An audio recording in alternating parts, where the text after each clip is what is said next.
Well, we begin in Ukraine, where air raid sirens have been ringing out across the country this Christmas Day. Officials issued an alert covering all regions of Ukraine. The President, Zelenskyy, has called for unity in his holiday address to the nation. He says residents will create their own Christmas miracle by showing that they remain strong in the face of Russian attacks. Жодні дрони камікадзе. No kamikaze drones can extinguish the Christmas dawn. We will see its glow even underground, in a bomb shelter. We will fill our hearts with warmth and light. No missiles can hurt them. They will break against our steel spirit, and our fight will continue unabated. It's not threatened by planned or emergency blackouts, and we will never feel a lack of courage and invincibility. We will celebrate our holidays as always. We will smile and rejoice as always. The difference is one. We will not wait for a miracle because we will create it ourselves. Well, let's speak to Charles Stratford. He's in the capital, Kyiv, for us. Charles, rousing words there from Zelenskyy, even amid these air raid sirens.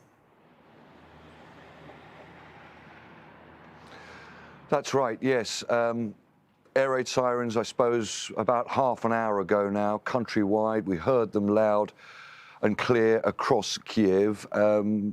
Let's put this in context and draw a line under the fact that these air raid sirens these alerts are common. They happen virtually every day. We so far have heard no reports of any strikes either in Kyiv or across the country, but we will wait and see because, of course, we know the kind of pressures that the Ukrainian authorities, the Ukrainian military have had in recent weeks in protecting vital infrastructure from these Russian-launched kamikaze and cruise missile attacks, around about 1,000 of them in the last 2.5 months.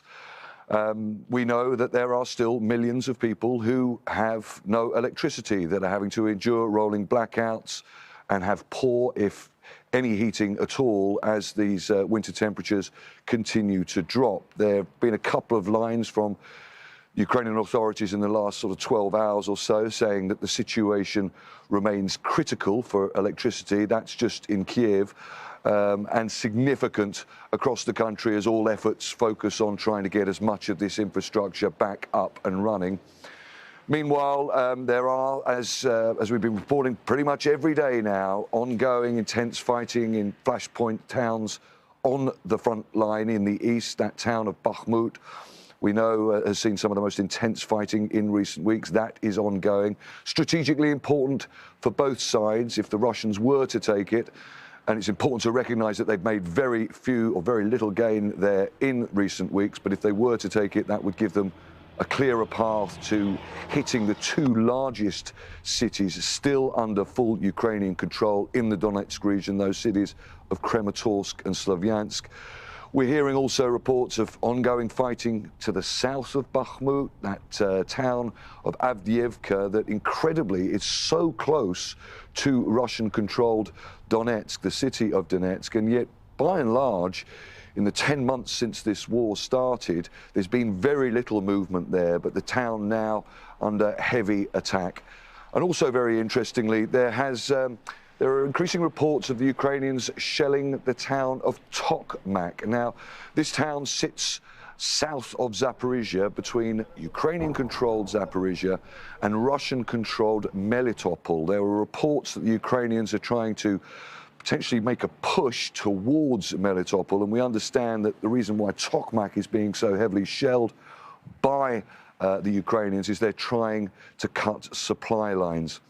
Now, back to those attacks, these ongoing drone and missile attacks that are hitting all this infrastructure across the country. We, yesterday, spent the day with a mobile air defense unit around Kyiv, and this is our report.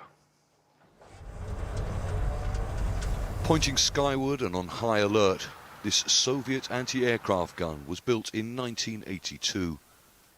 The men at its controls are members of a mobile air defense unit trying to protect the Ukrainian capital and surrounding area from Russian so-called kamikaze drone and missile attacks. Some of the ammunition was taken from a similar Russian weapon captured around Bucha in the early days of the war. Other soldiers carry portable heat-seeking Soviet, post-Soviet and Western Stinger missiles. Their commander says they are effective up to a range of 6 kilometers, but often find it difficult to latch onto the drones that Russia is using to target Ukraine's electricity grid. Дроны камикадзе Шахид 131. Shahed 131 and 136 kamikaze drones are low-speed, visible, and loud, but they have a small heat signature. It can be difficult to lock onto the target, and the missile might miss. Anti-aircraft guns work most effectively against the Shahed, but they have a problem if the drone flies at night or in conditions of poor visibility. Russian forces have carried out at least 1,000 drone and cruise missile attacks targeting energy infrastructure in the last 2.5 months. Most, like this one, are intercepted. But many get through, so millions of Ukrainians are suffering blackouts and poor heating in freezing winter conditions. Ukraine's Western backers have sent air defense weapons, such as this NASAM system.